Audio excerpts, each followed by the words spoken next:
freedom of expression in Pakistan, I'm reminded of the fact that maybe you have already seen outside there are posters supporting the human rights in Balochistan, and the reaction we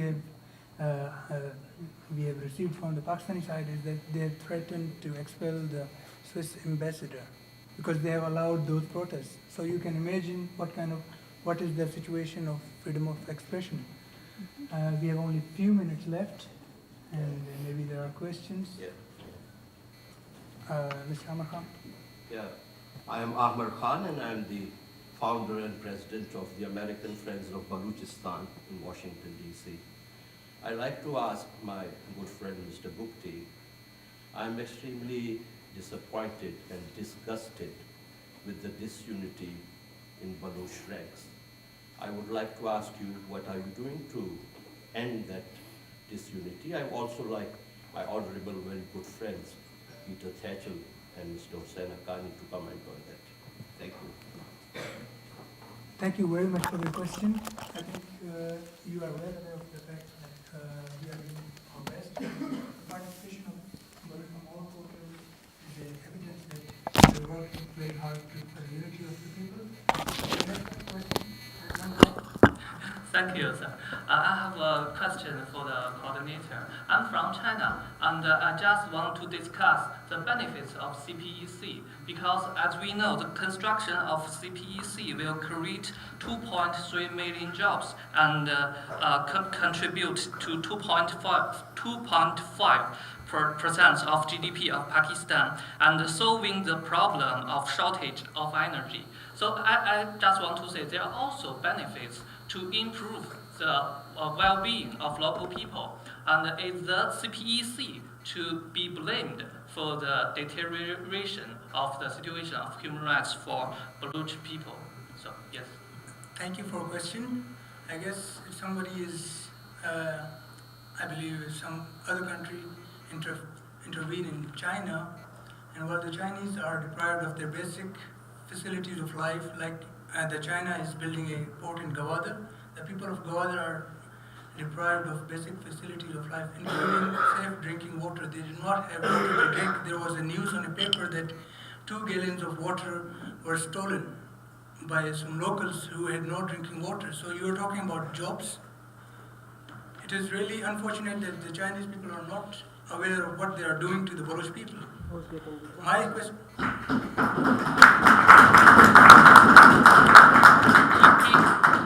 Let me intervene at this point. I think that your points are well taken.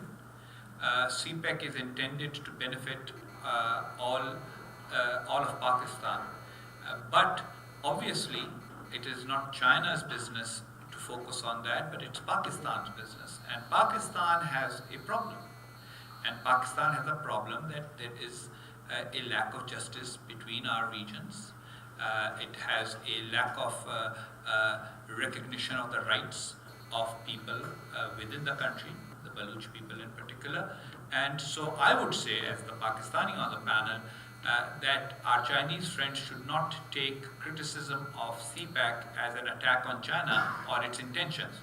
It is a criticism of the way the package has been designed, that it does not benefit the people of Balochistan, it does not benefit the people of Sindh. It reflects the internal injustices of Pakistan, and perhaps it might make more sense if those injustices are addressed before that project, that massive project and influx of money is actually effected.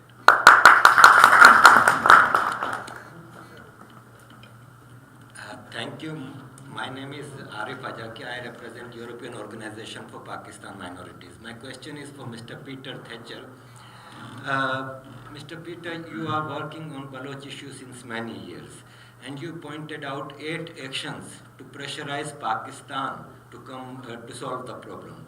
My question is, when will you decide that you have to use these actions? Because it is decades that Balochistan people are facing oppression and military bombardment and all these. So when do you think that these 8 actions will be implemented? Thank you. To answer your point, I should have emphasised when I spoke that the 8 plans of action were not solely contributed by me, but actually came from Baluch people. In discussions with Baluch people, these plans of action came from them, and I am merely articulating them. The same with the 6 proposals in terms of a negotiating position with Pakistan, such as a cessation of military operations. Those ideas came from Baluch activists. In terms of when and how they are actioned, well, the Baluch people have to get organized to action them. I can't do it for you. It is your struggle. You are the ones who are in the front line. You are the ones who are directly effective. You need to develop the organizations with the international reach and outposts that can start pressuring the US government to implement the Lee Amendment to cut off military aid to Pakistan. And I want to say, to echo Amar's point, there really is a grave need for unity and solidarity between all Baluch organizations. The divisions are what weaken your struggle. Disunity is the biggest help to Pakistan.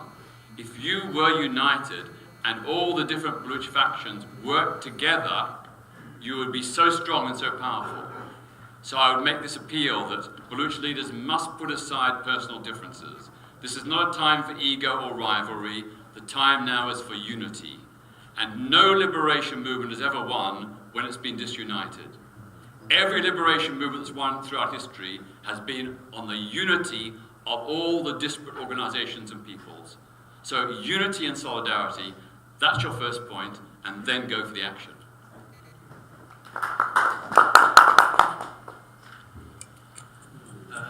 My name is Junaid Qureshi. I'm from Jammu and Kashmir, Srinagar. My question is to respected Mr. Haqqani.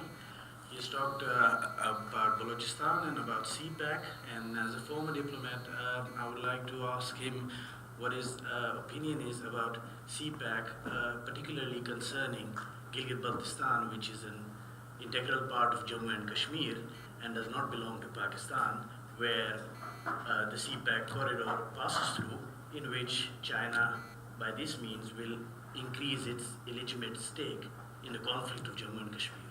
Thank you.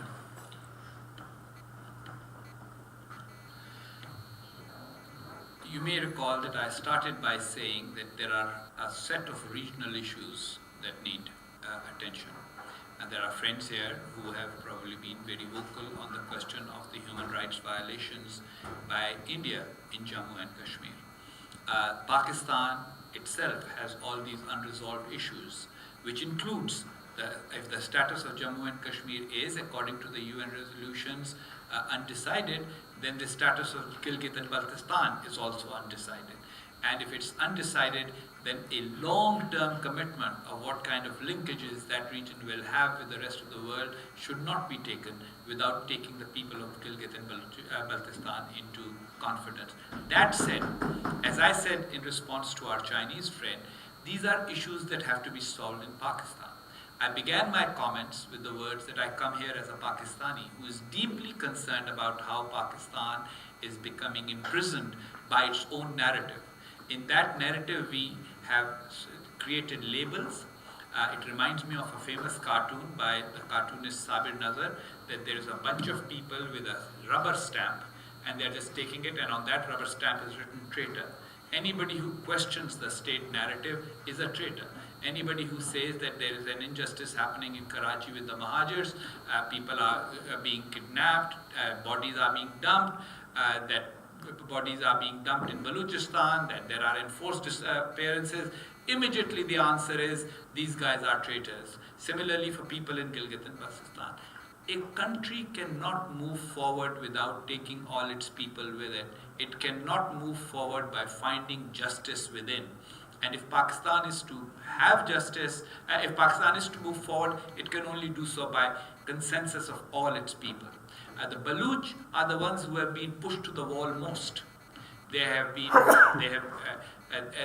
crushed for much longer than anybody else, but the people of Gilgit and Baltistan are no different. After all, they have had no representation for a long time in any kind of representative body. Only recently they have some status, but before that they had none. And so Pakistan has to resolve all these issues. And if it does not, the international community has to create circumstances in which these issues would be resolved. So the impact of CPEC on Gilgit-Baltistan is a concern, and I hope that it will be borne in mind. If you remember my response to our friend earlier, it was China should reconsider making such a huge investment without prior resolution of all these internal issues that need to be addressed. But today, my heart bleeds for Pakistan, because I was born in Pakistan. I was born as a Pakistani. If I had been born before 1947, I may have had a choice. I had no choice. I was born after 1947. I was born a Pakistani. So I would have liked that country to succeed. And I still would like it to succeed, but it can only succeed by being a constitutional democracy that respects the rights of the various people of the country, including the Sindhis, the Baloch, the Mahajirs, the Pashtuns, the Gilgit-Baltistanis, the people of Azad Jammu and Kashmir that are under Pakistani control right now, and the people of Punjab and the people who speak the Saraiki language. If in the name of religion people are oppressed and a centralized state continues to use force, then I can assure you that a son whose father was the subject of an enforced disappearance and whose body was dumped somewhere will not be the kind of patriot these people want to create by using guns and by using artillery to create patriotism. And similarly, the benefits of CPEC will not reach the people of Pakistan if Pakistan remains the unjust state that it is. Thank you, sir. We have a friend over here. Yes, my name is Bawal Mengal. I want to ask a question from our Chinese friend. Do you think jobs compensate for the 1,000 killed only to implement CPEC? Do you think it compensates for the thousands displaced only to implement CPEC? The villages that were burned only to implement CPEC? Thank you. May I? Yeah, sure. Please. Yeah, but I think China has built so many corridors, just similar corridors in many other areas. They all improve the well-being of local people, and maybe several places incurred the thousands of displaced people. But I don't think the problem is the building of the corridor. It improves the well-being and it helps the development of economic. I think it's the problem of some others. Thank you. But I think you have been missing the point. The point here is that what the people in that region want. They do not want, when they are no more alive, how can they benefit from any corridor from China or any other country? So your intention may be right, but your intention are being used by the Pakistani state to not only crush the Baloch people, not only kill them, burn their houses, but also to push them in eternal slavery and just finish them off from the face of the earth. Thank you. So this brings us to the end of this discussion. I wish you a very good evening. Thank you for being here. Thank you.